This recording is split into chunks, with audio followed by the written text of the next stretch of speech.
Hey, everybody. Welcome to another edition of Coaching from the Couch. This is your Washington Commanders update, and I am your host, CWall, checking in as I do all of the time, all throughout the NFL season to give you the latest and greatest information on the Washington Commanders. We have wrapped up week six. Week six. And before we get into that discussion, let's go ahead and get through some housekeeping items, you all. You are watching a live television recording. This is Bowie Television. Welcome. Hello. Thanks for coming back. If you're a returning watcher, you can find Bowie TV in the city of Bowie and surrounding areas on Verizon Channel 11 and Comcast Xfinity Channel 77.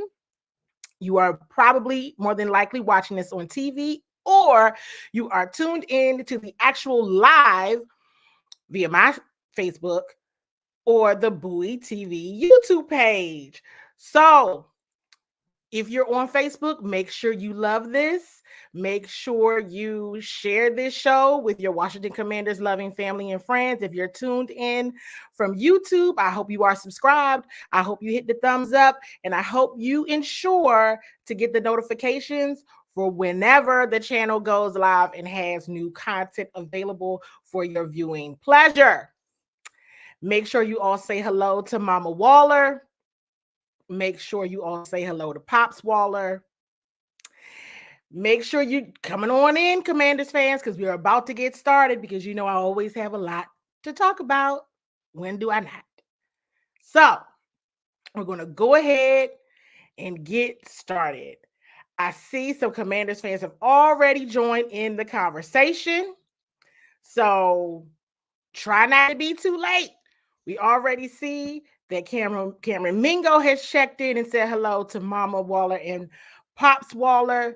So we're going to go ahead and get started. Drop your hellos and just drop your comments as they continue to come in. Toward the end of the show, I will take some questions.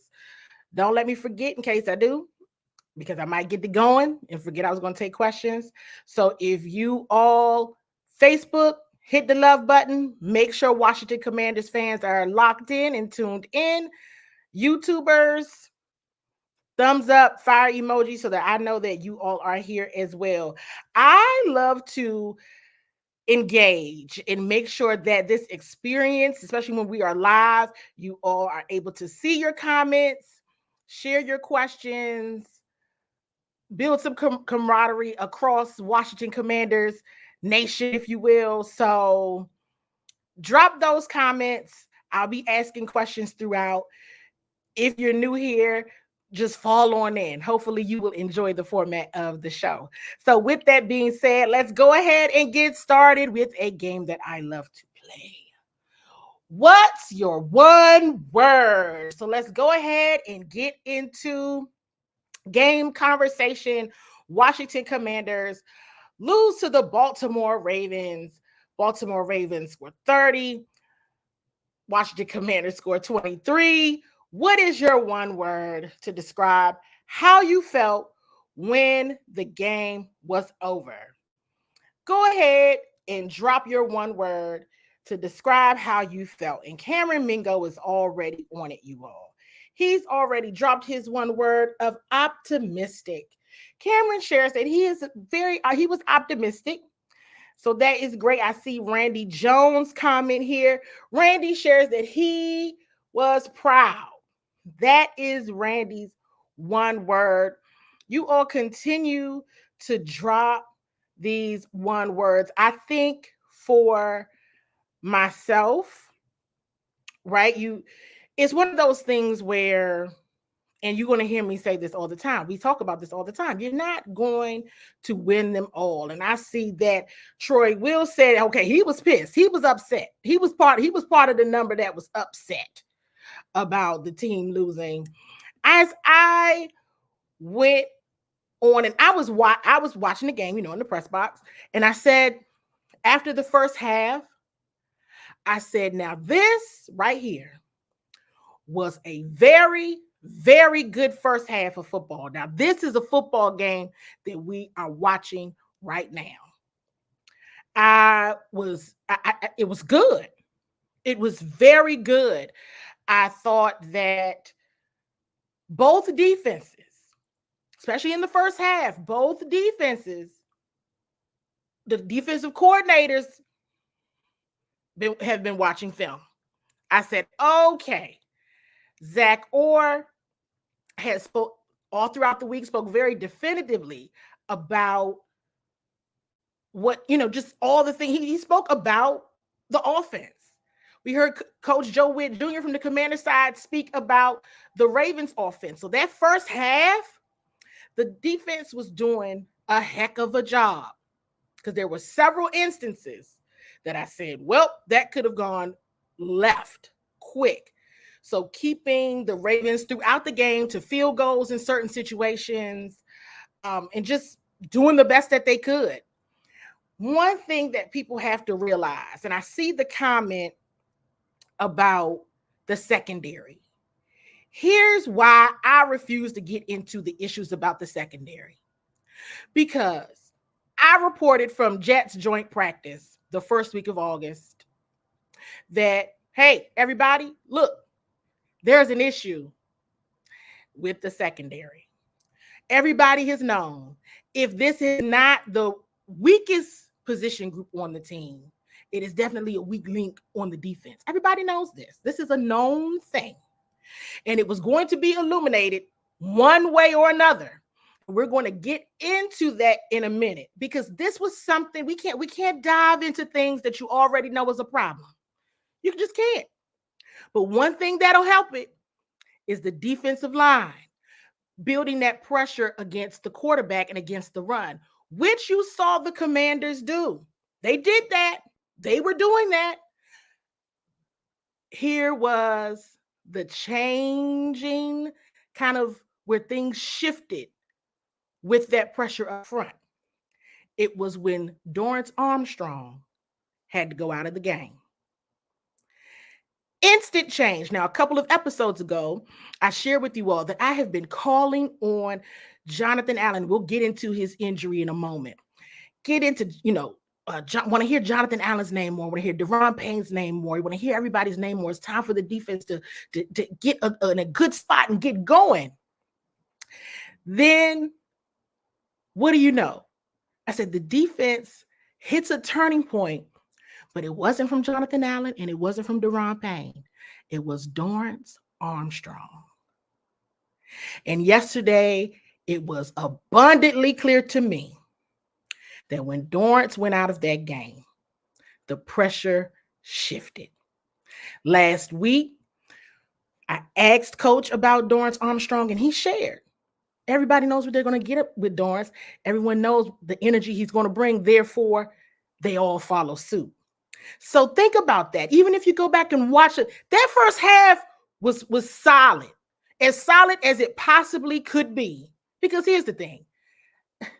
The Ravens, and one of the things that head coach Dan Quinn mentioned, I don't know if it was yesterday or today, it might have been yesterday in his press conference, which is, and we talked about this last week on the episode as well, the Ravens have a complete package on offense. They are mean. And let's be clear about something, all right? They were anticipated, and so many people thought they were the best team in football last year, should have gone to the Super Bowl. They lost at home in the AFC Championship. Please know, these people want to go back exactly to where they were and to the Super Bowl that they feel like they rightfully needed and wanted and worked for, but at the end, when it mattered, you didn't seal the deal. So what do? They go out and get Derrick Henry. You already got Lamar Jackson. But see, here was the thing. With this defense focusing so much on the run, it leaves the Ravens receivers to have quite a good day. And that is what happened. That's what happened. You held Lamar as much as you could. Hold Derrick Henry as much as you possibly can. But that doesn't mean that Zay Flowers isn't going to go ham. Now, let's be clear. Zay Flowers had a very good first half, but you didn't hear his name. He only had one catch in the second. But then that gives an opportunity to do what? Get Rashad Bateman involved. They have a complete offense over there. Actually, like the number one against this defense. Yes, I thought they did. I thought they did solid. Absolutely. And still do. I've gone back. I watched the TV version. I'm like, okay, I can't wait for the all 22 to come out, because here was the thing. Everybody knows that the secondary is not the best. Everybody knows this. What can you do with the talent that you have? Somebody's got to win and somebody's got to lose. And I'm going to tell you right now, Commanders fans, the fact that that team lost by 8 touchdowns is pretty daggone good. That's good. Because this Ravens team, by far, has continuously and consistently been one of the best in the league. And I'm pretty certain they're probably, barring any major injuries, they're headed back to where they were last year. I can get with that. I can get with that. I said, hey, it was good to me. Already knew Dorrance Armstrong comes out. That's going to shift. That was the starting point for making the defense look very, very different. Now, were there some things on offense that didn't go perfect? Yeah, they were. But still, in the effort of only losing by a touchdown, when you are 6, 7, 8 months into a rebuild and you lost to the Baltimore Ravens? Hey, the team, be upset. We want the team to be upset. Please be upset. Absolutely. Be upset. Absolutely. Yes, you all. But I'm going to tell you something right now, Commanders fans. If you are upset after that game, you should not be. Because it's been a very long time since we watched a Washington Commanders team in week 6 play a team as good and as solid and as stacked as the Baltimore Ravens at every position, might I add, and still be in the fight. Still being in the fight. And that was very impressive to me. And I'm like, look, this thing, and I see people saying they upset at any loss. Well, you have been an upset person for 30 years. You've been a very upset person for 30 years. And then I see Randy Jones saying nobody should, hey, toe-to-toe, when we already know where the holes are. That's my thing, Commanders fans. You already know where the holes are. So you already know. What is one of the things that I've been sharing with everybody all season long? Hey, temper your expectations. I had him at 7 wins. Please prove me wrong. I like to be proven wrong when it comes to stuff like that. Absolutely. Please do. Please do. But you say 7 because you're tempering expectations, as everyone should. A few months into a rebuild, just started practicing together in May. If you're upset about losing, very good. Team. Fans, no, do yourself a favor. Don't do that, because that's been 30 years being miserable for far too long. And this team is made some considerable strides. Now, this goes back to what you have to be, what happens with teams. Very, very happens with teams. You get a key injury.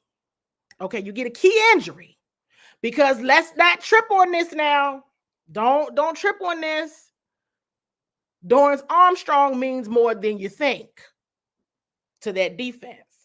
Because when things started when the Ravens started pulling away, go back and look at it. The Ravens started pulling away, right there, neck and neck. The Ravens started pulling away offensively when Dorrance Armstrong went out of that game. And I said in the press box, I said, well, figured it out. We know who the muscle is on the defense. We know who it is now, because the Ravens are starting to get away once Dorrance Armstrong went out. Unfortunately, Jonathan Allen is now out for the season. Okay, and then nobody's happy about that. Nobody's happy about that for several reasons, right? Nobody's happy about that. Dorrance Armstrong, and we'll get into some clips on that as well. Dorrance Armstrong, going through some more imaging, some more X-rays, some more testing to see what's going on with the rib injury in the obliques. And let me tell you something. I see people after the game, and I'll tell you, because I saw Jonathan Allen after the game. I saw him twice after the game, and I said, well, maybe he doesn't look like a man that's in pain. Maybe he's okay. Maybe he'll be all right. And I know that was kind of like the word coming out. Perhaps he'll be okay. Perhaps things will be fine. And it's not. It's quite bad. He will go undergo surgery. And it's just one of those things that's when stuff starts to shift on a team, is when key players start to get hurt. And like I said, here, use your clues. Where are we? Hold on.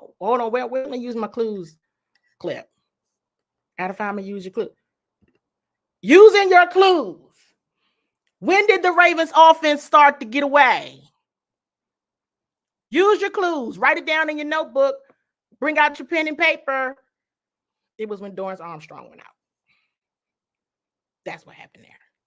That's what happened there. That is what happened there. Because when you're getting that pressure up front, it helps a struggling secondary. So here's the hoping that everybody's feeling better and will get better and get well soon. We're going to get into some clips. Why don't we?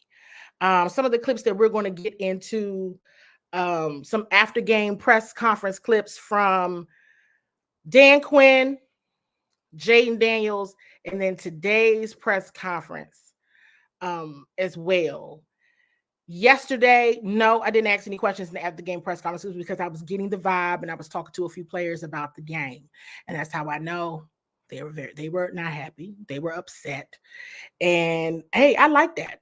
People talking about they mad. What you mad for? Because every year, at least since I've been on the beat the last 7 years, people are playing music and they're feeling rather great and good after a loss. Nobody's really upset. I saw this team upset after Tampa. They were real mad after Tampa. They were very upset after Tampa. I was like, well, I don't think I'm going to just stay in the hallway. They were upset like that again yesterday.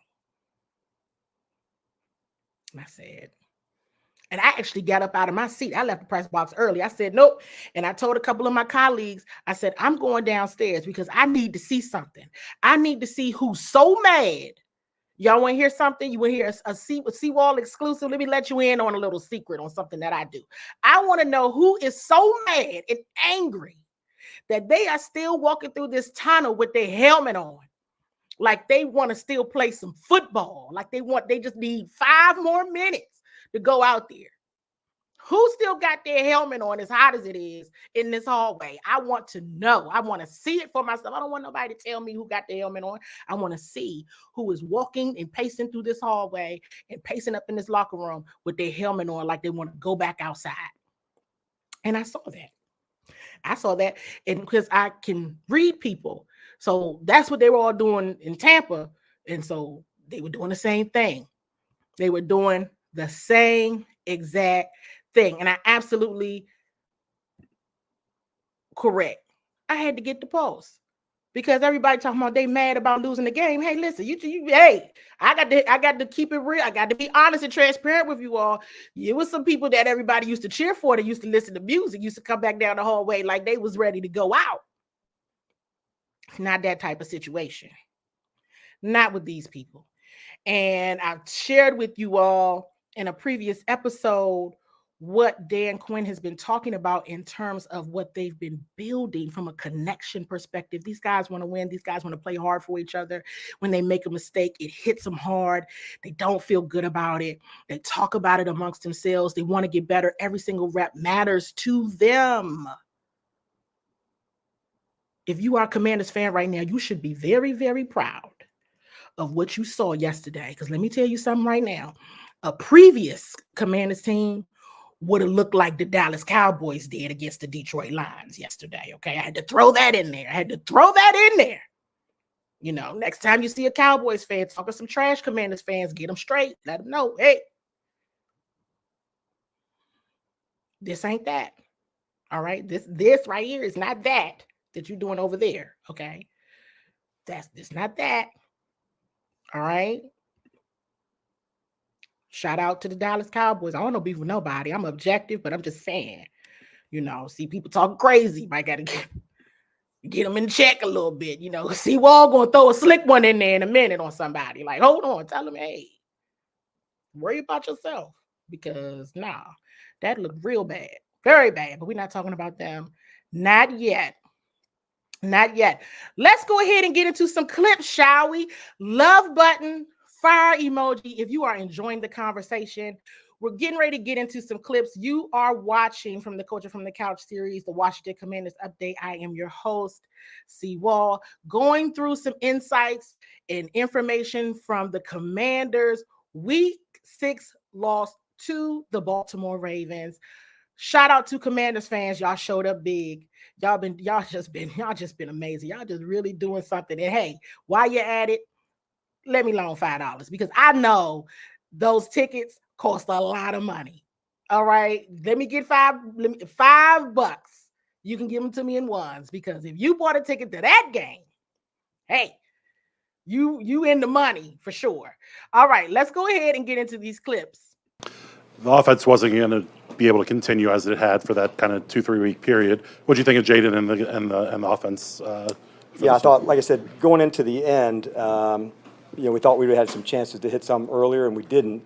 On some of the third downs, I thought, we were able to convert some, and the fourth downs as well. But by and large, not having enough completions and runs was a real factor. And same thing when you don't play complementary football, of getting enough third down stops, you don't get enough shots at it. And so coming in, we knew we'd have to steal some possessions. So to get the first turnover, I thought was a big deal, to get a turn of it and get there. And we thought that would have to be, the way we, find the margins to go win. And so when, didn't create any, I thought offensively they did a good job at taking care of the ball, but, not enough sustained drives. Hey, one thing I appreciate about Dan Quinn is that he just keeps it straight. He's going to tell you exactly what it is. All right. Now, I know you all have been talking a lot about Benjamin St-Juste, and if you haven't already watched the press conference today, I asked Coach about Benjamin St-Juste today, and that is why I have that up last. Okay. So you're going to have to go through a lot of this show to get to that because there's some other things that I really, really, really wanted to discuss. And while you all are watching the clips, definitely drop into the chat. What do you think about the conversation? What do you think about what you are hearing and seeing from the clips? Again, if you have any questions, start to drop those in the chat as I can address those as we go out through the show. But on to the next clip. Dan, in a game where Derrick Henry's obviously stopped slowing him down is a focus, was this a game where, I don't know if you needed more from your corners, but kind of exposed them a little bit more because you had more focus up on the run? Yeah, I think you have to. This is a team that was leading the NFL in running, so going in, you have to do that. I thought earlier in the game, we played the run better. As the game wore down, I thought we wore down some, and including into the 4 minute at the end to go get a stop. So in the first half, I think they ended up with maybe 51 somewhere in that space, which I would have said would probably be somewhere you would have thought. And then at the second half, just like I said, too many shots at it. So as I mentioned earlier in this episode, you got to make a choice on where you want to focus. The Ravens offense has a complete package. They made a decision. You could see it. I could see it. It was clear as day. I said, they have focused almost solely on the run.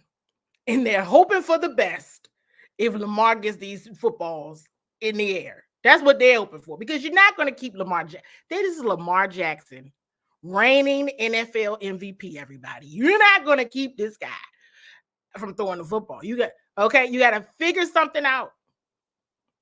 And they decided to focus on Lamar and Derrick as much as they could. Turning points, injuries started to happen, right? But even with that, Zay Flowers is no slouch. That was one thing the Ravens are masters of. It is evaluation of talent. When they pick up a player in the first round, you can almost bet this is a first rounder for real. Okay. So Zay Flowers, and then once Zay Flowers was put, okay, let's calm this down, please. They just re-signed Rashad Bateman. Y'all forgot about that? They weren't gonna get everybody. Not the way this current team of the Commanders is stacked from a talent perspective. That wasn't gonna happen. It just wasn't gonna happen. So they did the best they could with what they had. And I see this question here about St. Jude's. The interesting thing about my question, because we all know about Benjamin St. Jude's, we all ain't nothing new. It was I wanted to see coach's perspective on the penalties. I want to see what he saw. Because I know what I saw on the first and the second one. And the second one is debatable. I'm just going to go ahead and say that the second one is debatable. I'm going to go ahead and get that one out. But still, nobody's going to give, Benjamin St. Jude a pass. So that's just kind of how that is. But listen, we're going to keep going because I'm just going to encourage someone on today. Because, hey, you could be a Dallas Cowboys fan right now. Now, if the Commanders would have lost like that, that would have been a reason to be upset. That would have been a reason to be upset. But yes, so the focus on the run, you could see it. It was clear as day in the scheme. You knew this. They had their linebacker. It was extra pressure, even from the linebacker. So when he saw in many instances, the middle is wide open. I said, Todd Monken and them are up in the clouds. They up in the sky. They like, hey, switch it up. Because oftentimes they were going to the same spot almost in the middle or the same kind of area in the field. And they were like, oh, it's open. They were preparing for runs.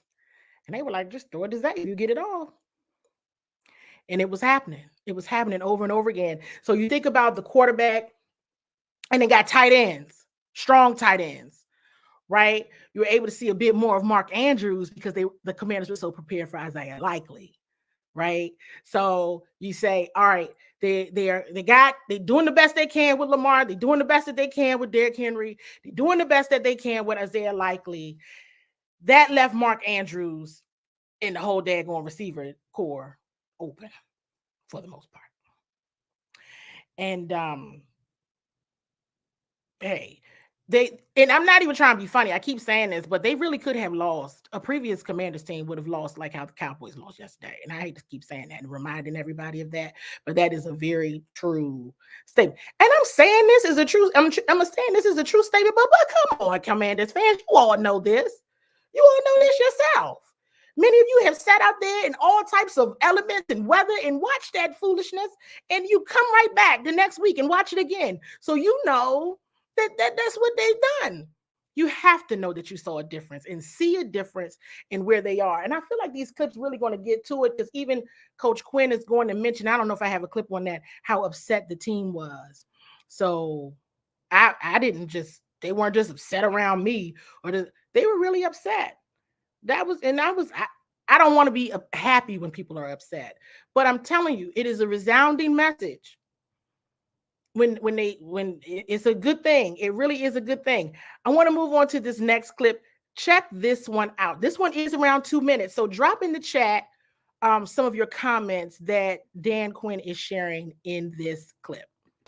Dan, we already know it wasn't a measuring stick game. You said that earlier this week. But you did learn that today that your team can show up and fight against these teams.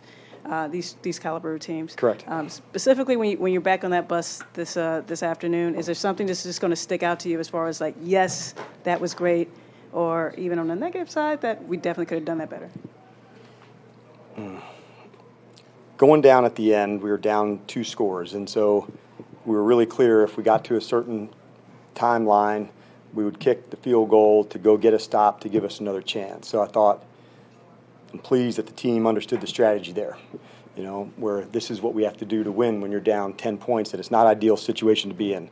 But knowing that we were able to communicate, if we get to this spot, we're going to kick it. We ended up, throwing an incomplete. Maybe Jaden even ran out of bounds. It was like his last drive.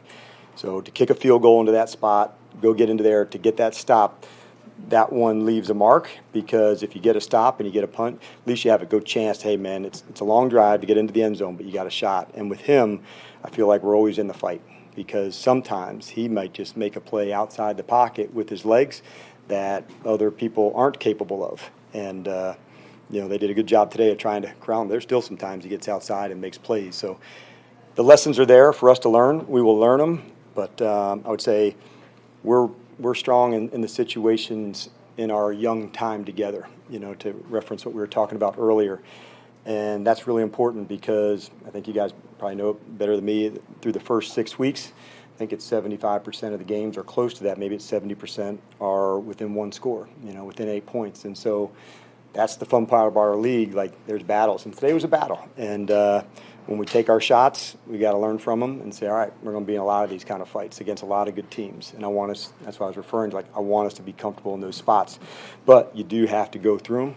And when you get a big, nice win at the end, we're able to pull people out. Those are fun. Theirs are good.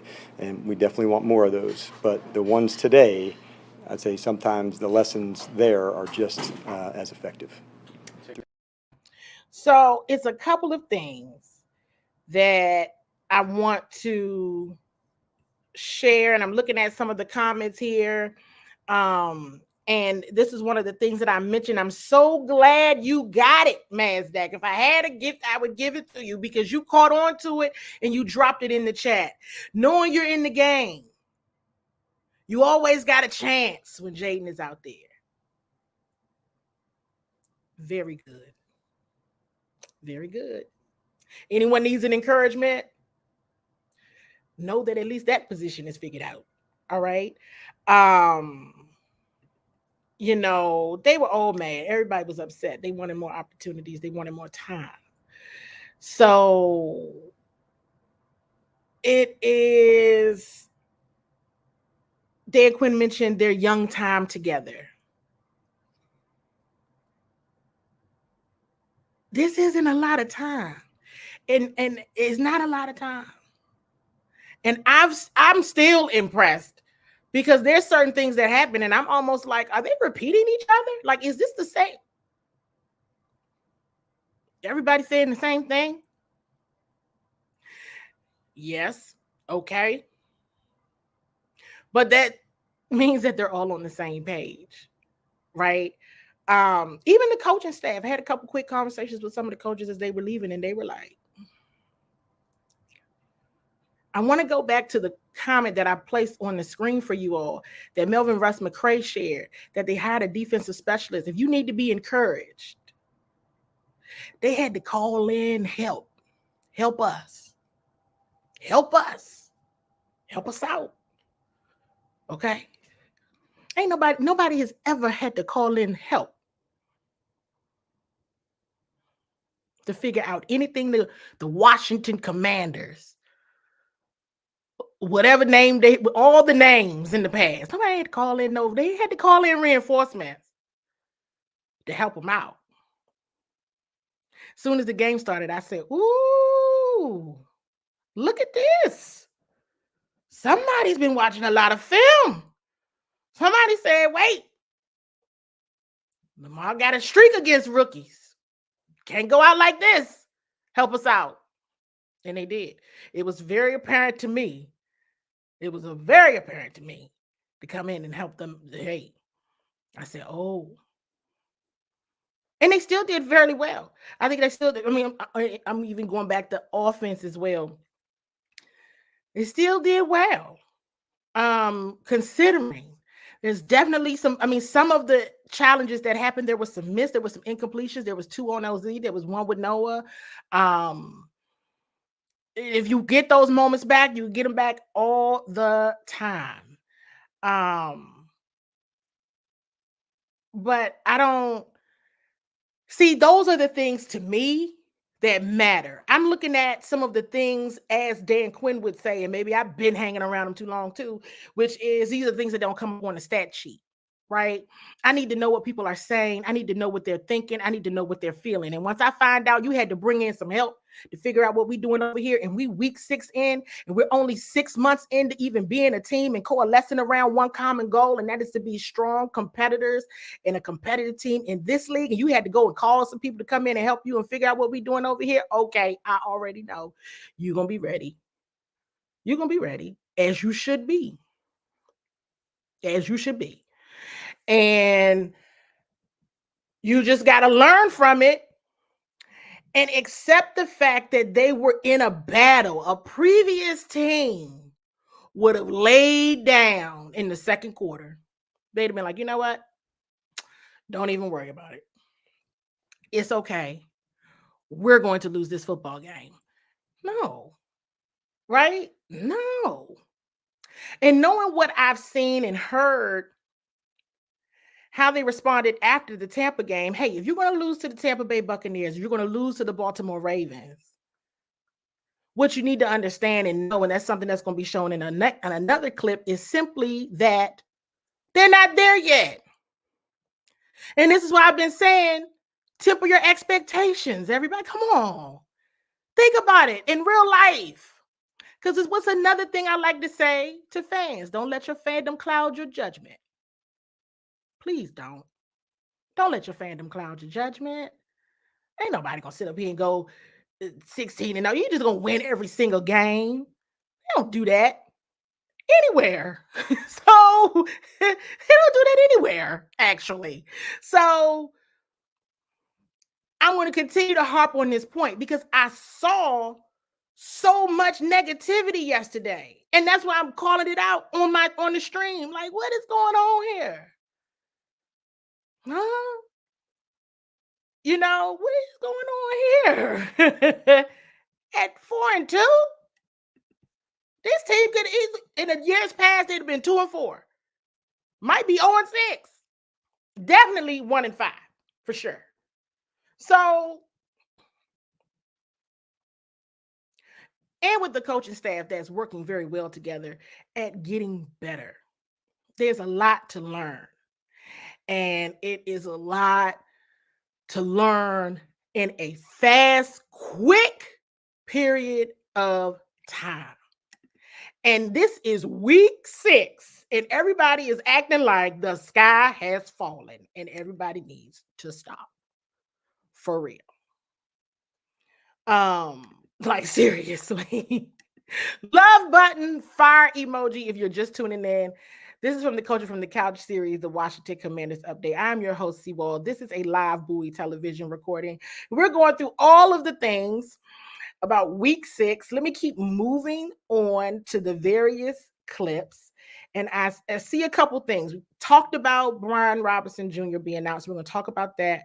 We want to talk about Jaden and Terry McLaurin. We want to talk about all of these things. So I'm going to get into a couple of clips from Jaden Daniels' after game press conference yesterday. Let's check them out. Obviously, it's a next man up situation, but to not have B-Rob and what he provides, how did that make you guys a little more one-dimensional, perhaps, than you would have preferred? I mean, B-Rob is a great player, but, you know, like I said, the next man up thing, whatever we're asked to do, you know, we got to go out there and do our job. And it's really just that simple. Of course, they're going to always miss Brian Robinson Jr.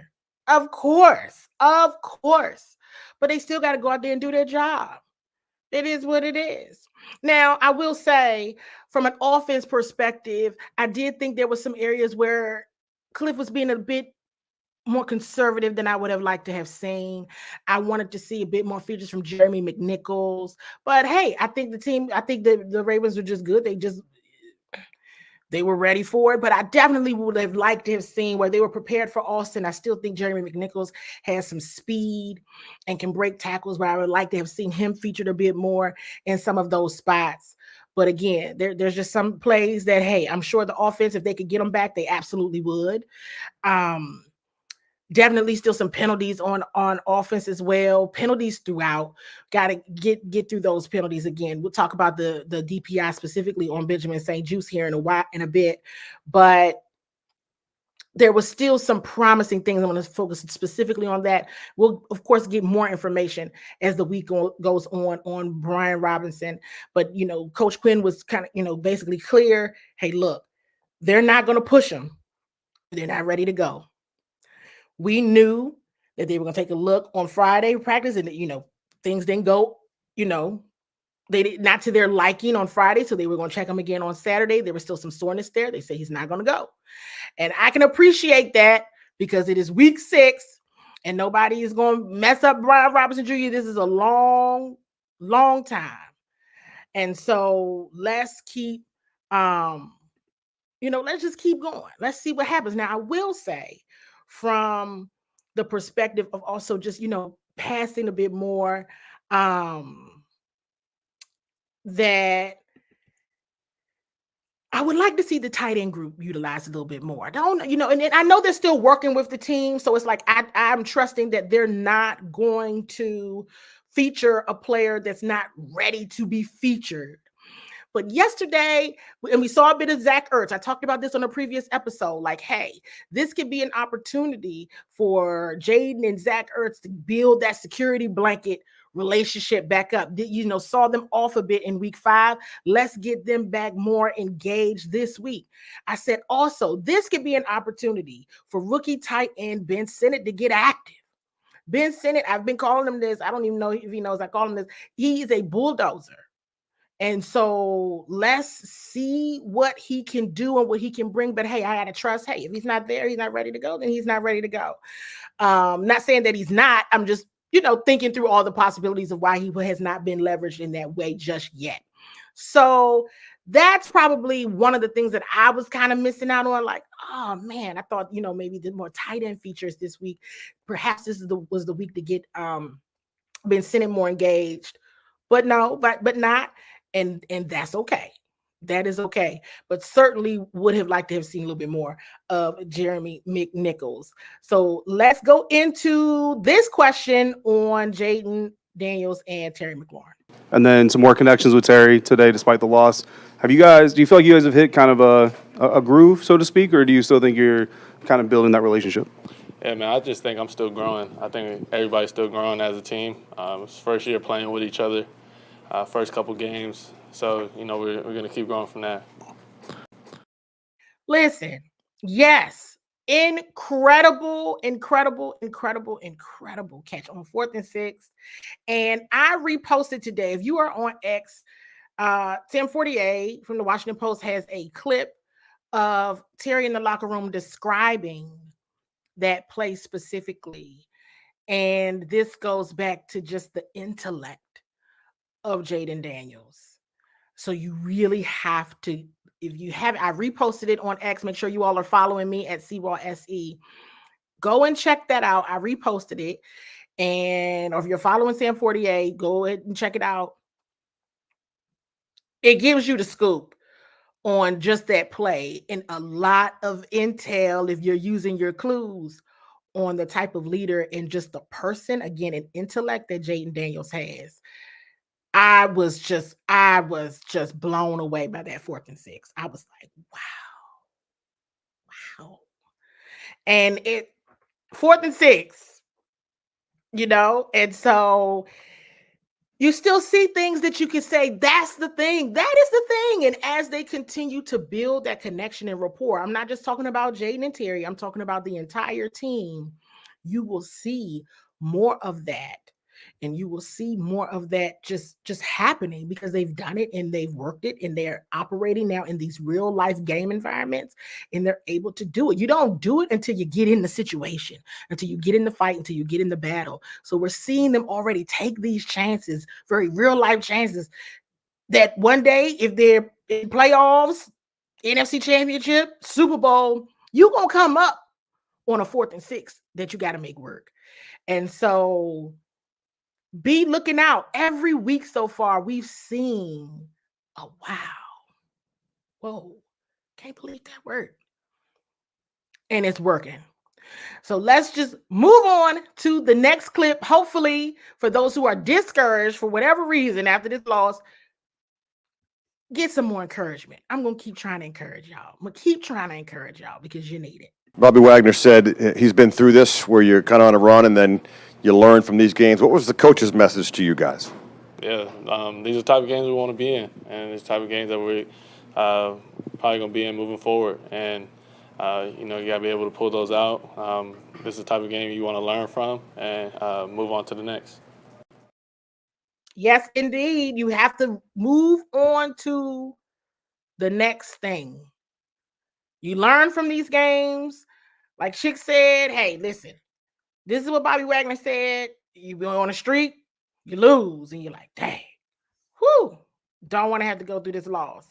And that is what happens. And you learn from it, and you move on.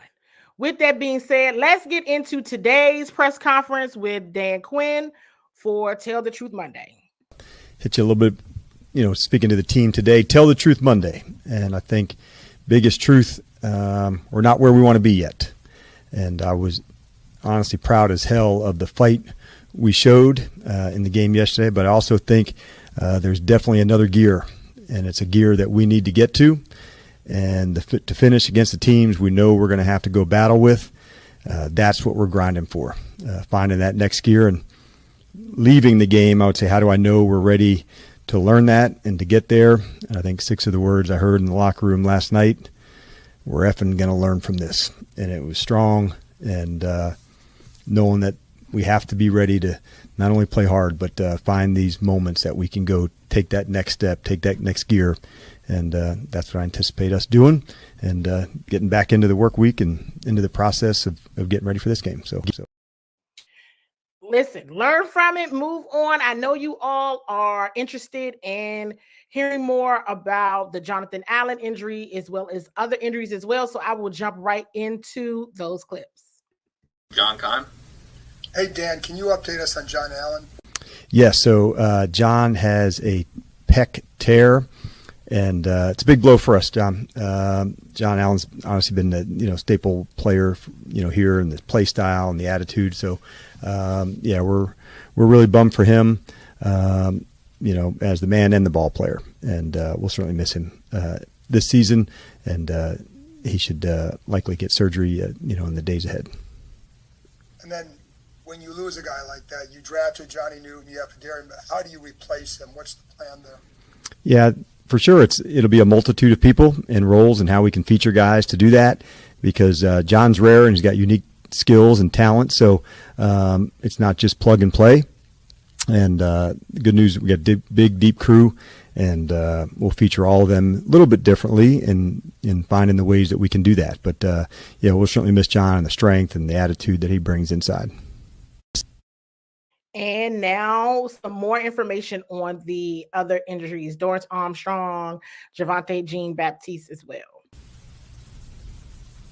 Sorry, Dorrance Armstrong, do you also have an update on where things stand? Yes, sorry, I could give you some feedback. He had like a rib or oblique injury, and so they're doing some more imaging on that today.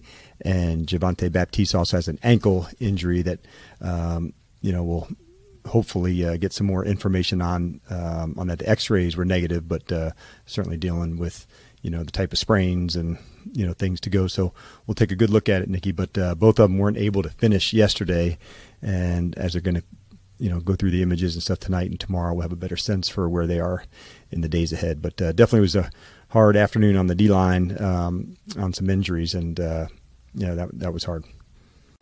And with all those, do you anticipate bringing in some outside help to try to help fill the void there?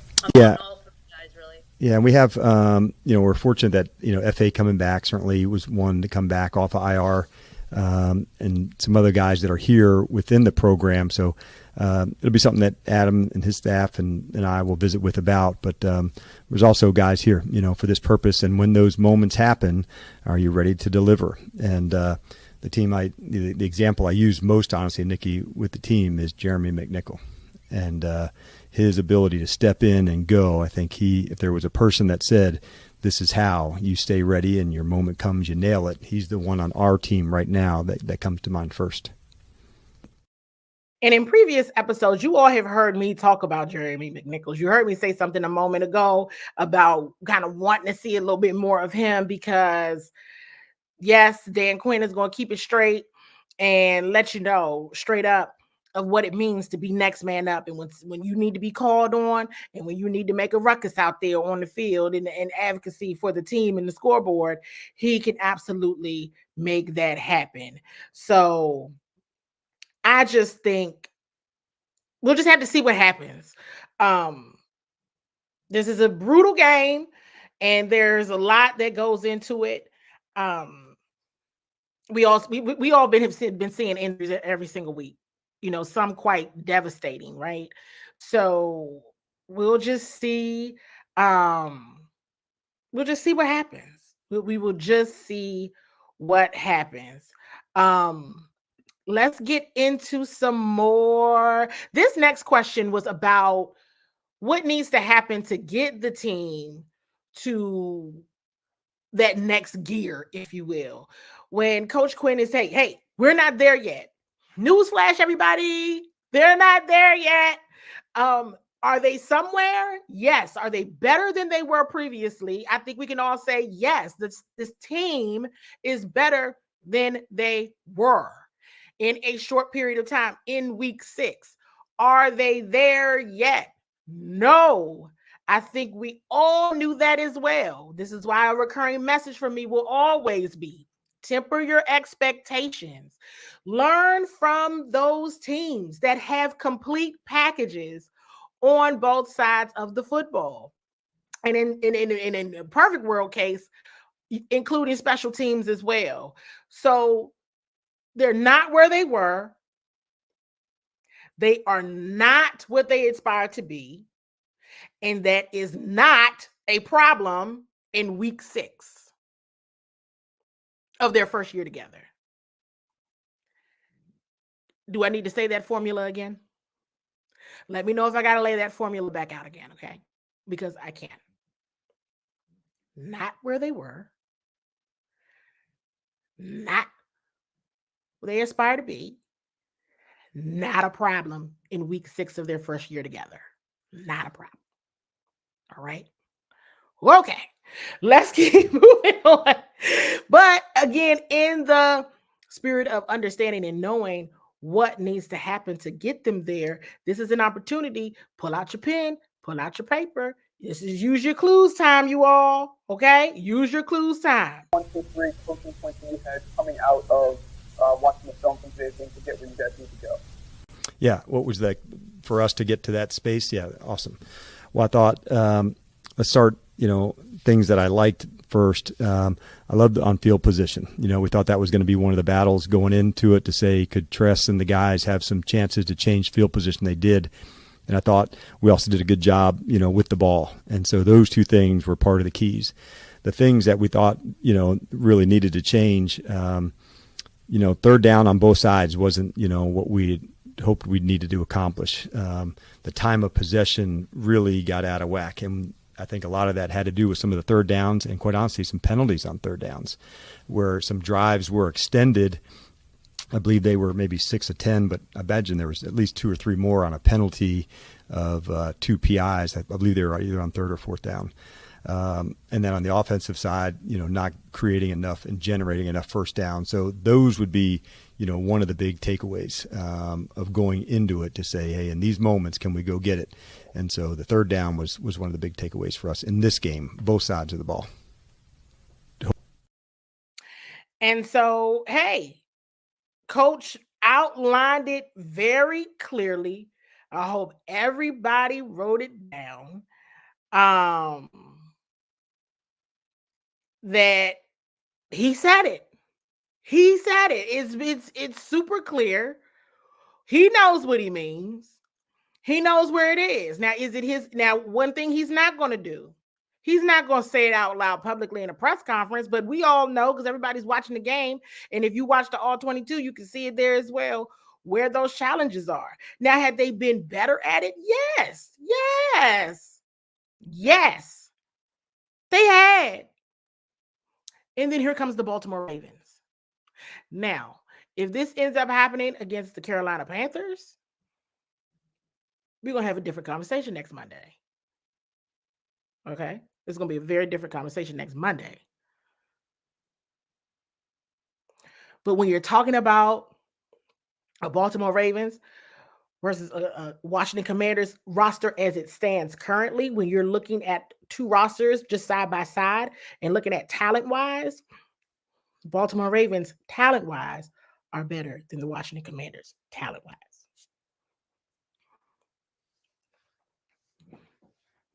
Complete roster. And everybody knows that. And that's the thing. I mean, you can give yourself a hope and a dream, but we're having this conversation next week, though. I've already given you the heads up. We're having some of this same conversation next week. It is the Carolina Panthers, because the opponent does matter. The opponent matters now. We're having the same conversation next week. Now, this is an issue. And I know a lot of people have said, well, the teams that they've beat, teams with losing records, the teams that are struggling, well, then this goes back to the formula. Not where they were, not who they aspire to be, right? But some of those issues is not a problem right now. But they're definitely not who they were. Definitely are making progress, for sure. Because like I said earlier in the episode, in the previous years, this team could easily have been 0-6, 1-5, 2-4. Easily. 4-2, and those two losses coming against a Tampa Bay Buccaneers team that scored 51 points yesterday, and Baltimore Ravens that has the reigning NFL MVP. Both two playoff teams, one that hosted the AFC Championship last year. This isn't, don't be so hard on yourselves. The team can be hard on themselves. They can be hard on themselves all day long. But fans, don't be too hard on yourselves. You watch some good football. That was some good football. Sometimes you're like, oh man, but this is some good football. This next question, you want to use your clues on this one as well. This one is very important. Take a listen. So just internally then, I wonder if that goal, that big picture goal, feels any more realistic after 6 games than it did before you played a game and you didn't really know how your team would respond to stuff. Well, I think we're probably also talking a little bit about like what we want our identity to be. And we faced a team yesterday that's had an identity that's been entrenched for a while. And we probably recognize, the biggest truth, we're not where we want to be yet from that. And so before you can do a lot more, you got to get that part under. And you need fights like yesterday, man. I'd love to tell you they came in good when you're being able to pull some guys in the fourth quarter, but like you need to be in these hard matches that suck and you're pissed at the end because you didn't make the play that you needed to make. But that's what an identity is all about. They're not formed like when you're rolling, they're formed in these tough, close games. And we're going to be a lot of close games this season. And I want us to feel like, hey, man, we're down for that fight. And when it gets close, like that's where we're in our element. And we got to be in those ones. And we took an L yesterday in a close environment, and we got to learn from it. Yeah, hey, y'all know what it is, Dan Quinn. Hey, it's still learning. The biggest truth on Tell the Truth Monday, not where we want to be. Not where we want to be. And good. Okay, that's fine. I can live with that. I think we should all be able to live with that because it's really not our problem. It's yours. And you need to fix that. You need to do something with that. I'm glad that you're glad that I acknowledge it. But hey, it goes back to what I said back during the summer. Don't let me see the same problems in the summertime don't let me see the same problems in September that I saw in the summertime. No, I don't like problems for an extended period of time. That's in my personal and professional life. This is a problem for an extended period of time. Okay, wait, because I'm a very solutions-oriented person. So it could not be an issue for an extended period of time. You got a few wake-up calls. You took an L. Just don't do that against the Carolina Panthers. Now, again, big issue, bigger problem potentially if this happens next week. Now to my question to Coach about Benjamin St-Juste. You all have been so upset with Benjamin St-Juste. It's not funny. It's not funny, but I did just laugh.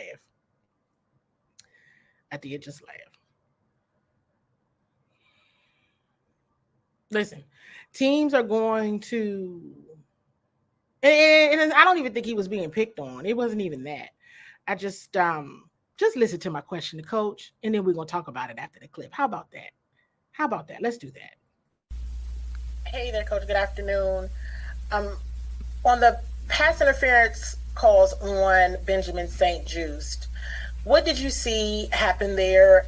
And is this something that you can kind of help educate Benjamin on, or how does that just I think so. And I think maybe on one where if you grab a hip, an official could see that. I think that's what we saw on the one that was on the blitz. And then the one on the sideline, I don't have a lot of information on yet from the views I had. I thought he was in pretty good position, and it seemed like the player was going to the ground. And sometimes, Candy, just going down and falling can seem like a foul. But I don't have a good explanation on the second one. But on the first one, I think just when you spin and grab from a hip to spin, that sometimes is the thing that can get flagged and what the official could see. So that is what I wanted to get down to the bottom of. All right? Because the first one, I always appreciative of Coach Quinn's. And that's why I said I want to ask you about this. Is something that can be educated, He jumped right in because he knew where I was going. So first one, okay. All right. Second one, Coach said exactly what I was looking for. Not that he hadn't really looked at it, again, what he could see from his vantage point, but it looked like Rashad Bateman was falling. That's what it looked like. He was already falling, but in that case, as coaches explained it right there, that still could be seen. It's a flag. It's a penalty. It's a foul. So that is what that is. And I so appreciate this comment. I'm going to put this back up here. Okay.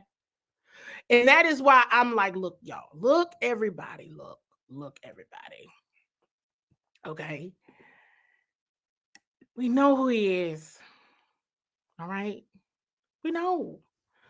That second one that gave me a little bit of heartburn, but Coach explained it. Heartburn or not, he said, but hey, that can still be seen as a foul. I appreciate it because he educated me, right? In that case. But I thought it was still a bad call because he was already falling. But at any rate, look, I want to go back to just the overall point, and then we're going to close this out. You all have been so amazing, as you always are. So thank you for contributing and being a part of this live Bowie television recording. I reported from Jets joint practice at the beginning of August. There's a problem in the secondary. We've known this, you all. We've known this. If we know this, what makes you think the Baltimore Ravens don't know it? So I don't mind the Baltimore Ravens. I'm being honest, because it's the Baltimore Ravens. I don't mind them getting the opportunity to expose that. The Carolina Panthers do. That's the problem. If you really think about it, across the 4 wins, hey, you might have saw some touchdowns go here and go there. Let's say, against the Cardinals, 14 points only allowed. Against the Cleveland Browns, really only 6 points. That last touchdown was fluke, but it was a touchdown. So, hey, whatever. Set 13, whatever. Okay. You guys, they've performed based on what they can do right now. And this is not a new issue. It's not a new issue. All right. They've already taken Emmanuel Forbes out. He was inactive. All right. You can't, Rome wasn't built in a day. Show some grace, okay? We've all known Benjamin St. Jude. This is not a new storyline. It's not a new storyline. We knew it was the weakest spot on the defense. It's perhaps the weakest spot on the team. We knew this. We knew this. So please, don't just make yourself crazy over one player. Okay? Not one. Because, see, I don't even blame him for that. I don't. Because the key has been shown time and time again. When you have a struggling secondary, your defensive line better be lights out. They help your secondary more than people realize. It's the people up front. Whenever you have a hard time to get into the people up front, in the quarterback, that's what happens. Go back to Tampa Bay. Same thing happened yesterday. It's the same thing. Is somebody liable to do it? And of course, it depends on the caliber of offense you're going up against. Okay? All right? We already knew this. If the now here's my concern. You may see more of that, right? Against offenses that are not playoff caliber because of the injuries on the defensive line. I'm telling you, that's where it is. That's why you saw even the linebackers have so much focus on the run, because they just were trying to get to their two known weapons. They don't have the star talent power to get to Lamar, Derrick Henry, and the receivers. They just don't. And when you can be objective in that way and just realize that, then you better say, hey, you better just do the best that you can with what you have. And I believe that's what they did. Now, there's some things still need to be cleaned up, but were they the best with what they have? Absolutely. And they have acknowledged this, and you know this. All right? You know this. Because some of that was scheme as well. Coach Quinn shared that in the clip I shared earlier. He was focused on the run. They were very focused on the run. You forgot about this back there. So that is a key indicator. Use your clues. Take your notes. When you got a struggling secondary, your defensive line better be ugly. And with that injury to Dorrance Armstrong, and right, wrong, or indifferent, that injury to Jonathan Allen, that's going to be a concern. Probably more concerned than everybody realized. And that now has me like, oh, okay. Oh, okay. That was what it was. Now, there was some time, like, and here's the other thing. This goes back to week 1, and then I'm going to let you all go. When I talked about Baker Mayfield, when I talked about very mobile quarterbacks, and we've seen the Commanders defense to do what they could, right? But like, these are storylines where you had the same level of talent there that it is what it is. Again, now, because caliber of team, because there's levels to this. The Commanders learn what level they're on in week 6.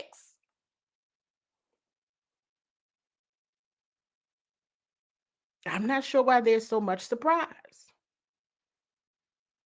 I thought they did very well. I'm like Coach Quinn in that way. Hey, the fight was there. A previous version of this team would have laid down in the second quarter, said, you know what, they good. I don't know. Huh? There's still toward the end, and I shared this in a previous clip when Coach Quinn talked about what the offense needed to do in order to get within one score. That shows fight. That shows grit.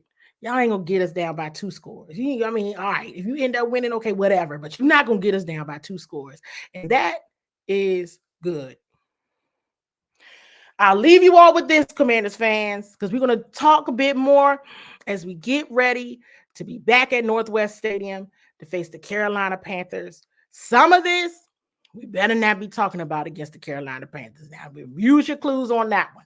If we talked about it today as being an issue against the Baltimore Ravens, then it should not be an issue next week against the Carolina Panthers, because there are levels to this. Not to say they don't need to be prepared, because you always need to be prepared, because they got folks, and you can never really sleep on a team that's desperate for a win.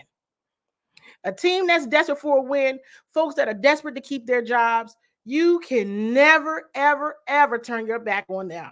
Just always keep your eyes open, for sure, because you just don't want to be that team that they end up beating that week. You just don't. So let's see how they prepare. Let's see how they move on Sunday, because then we can start to get into the conversations about they are beating the teams they should beat. But it's how do you beat the Tampa Bays, the Baltimore Ravens, because it's levels to this.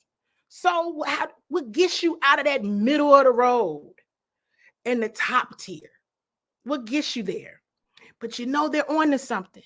Anytime they got to call in a defensive specialist, anytime they got to call people in to say what they doing over there, that's how you know. That is how you know they on to something in Ashburn. Everybody mad? They're on to something in Ashburn. People got to call in help. Make sure you're looking at this the right way. They're on to something in Ashburn. We'll see how they adjust. We'll see how they respond. You all, it was a good football game. I will address this one, but then I do have to go. I did ask Bobby about this, and they were very focused on Lamar. And I think one thing, and I have even had to realize this over the years and being out there, it's so fast, it's so loud, it's so much going on. And so when you have been given an assignment, and as it was already shared, Lamar was throwing quickly, they would just get to Lamar, go to Lamar, whoever got the ball, get him. He didn't even say it. He didn't even say it. So that was that. But it goes back to what Coach Quinn said, which then mirrored what Bobby said, which mirrored what we all saw. The assignment was the run. Number one offense, run. Lamar, Derek, Lamar. You just missed it. It's fast out there. It's fast, and it's very fast, and it is loud. It is so loud. And so look, relax. If that was my one word, if I had to pick a one word, it is relax. This happens against the Carolina Panthers, I'm going to have a different message for you next week. But anyway, you all, I hope you enjoyed yourself. I know I always enjoy myself when I'm here with you guys. Always make sure you are subscribed to Bowie TV. Make sure you are following me at CWall SE. If you have the television channel, you live in the city of Bowie and surrounding areas, it's Verizon Channel 11, Comcast Xfinity Channel 77. I'm posting content all week long to Jonathan Allen, to the other players that are injured, but specifically Jonathan Allen right now. Speedy recovery and healthy, and blessings to you, sir, and to the other players that are dealing with injuries, B-Rob, Tyler Owens, Dorrance Armstrong, Javante. Get well soon. And I will be out in Ashburn all this week. That is the plan. I think that's what I'm doing, Wednesday, Thursday, and Friday. So we will do another one of these, I think, before the Carolina Panthers game, but I will post that on the YouTube, and then we'll be right back for the live recap next week. So with that being said, you all, thank you for hanging out with your girl, CWall. I so much appreciate you guys, and I'll be talking to you all again soon.